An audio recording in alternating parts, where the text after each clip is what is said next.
Hi நண்பா, உங்கள் தமிழ். இன்றைக்கி என்ன பார்க்க போகிறோம்? ரொம்ப முக்கியமான விஷயம் தெரிஞ்சுக்க போகிறோம். டிஎன்பிஎஸ்சிலேருந்து ஒரு அப்டேட் தான். என்னென்னா, குரூப் 2 வேக்கன்சி வந்து கொஞ்சம் அதிகப்படுத்தியிருக்காங்க. ஏன்னா குரூப் 2 வந்து ப்ரிலிம்ஸ் இப்போ தான் எழுதியிருக்கோம். ரிசல்ட் வர டைமில் இப்போ வேக்கன்சி அதிகப்படுத்தியிருக்காங்க. ரிசல்ட்டை வந்த பிறகும் வேக்கன்சி அதிகமாகும். ஃபஸ்ட்டு என்னென்னு தெரிஞ்சுக்கலாம்.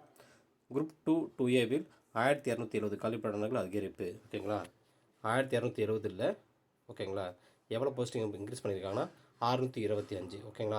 ஃபஸ்ட்டு வந்தது வந்து 645 சம்திங் எவ்வளோ வந்திருக்கு. ஓகேங்களா? ஆனால் இப்போ வந்து 625 வேக்கன்சி வந்து அதிகப்படுத்தி மொத்தம் 1270 வேக்கன்சி சொல்லியிருக்காங்க. ஓகேங்களா? இது வந்து இந்த வேக்கன்சி வந்து இது இப்படியே இருக்காது. கண்டிப்பாக பின்னாடி ரிசல்ட் வந்த பிறகு அப்போ அதிகமாகலாம். கவுன்சிலிங் போகும்போது அதிகமாகலாம். இன்டர்வியூ நடத்தும்போது அதிகமாகலாம். எப்போனா இன்க்ரீஸ் ஆகலாம். ஓகேங்களா? இப்போ நம்மளோட இது வந்து குரூப் 4ல் கொஞ்சம் ரீசெண்டாக அதிகப்படுத்தியிருக்காங்க. குரூப் 4ல் இன்னும் அதிகப்படுத்தினா நல்லாயிருக்கும். ஆனால் அது இல்லாமல் என்ன பண்ண போகிறாங்க சரியாக தெரில.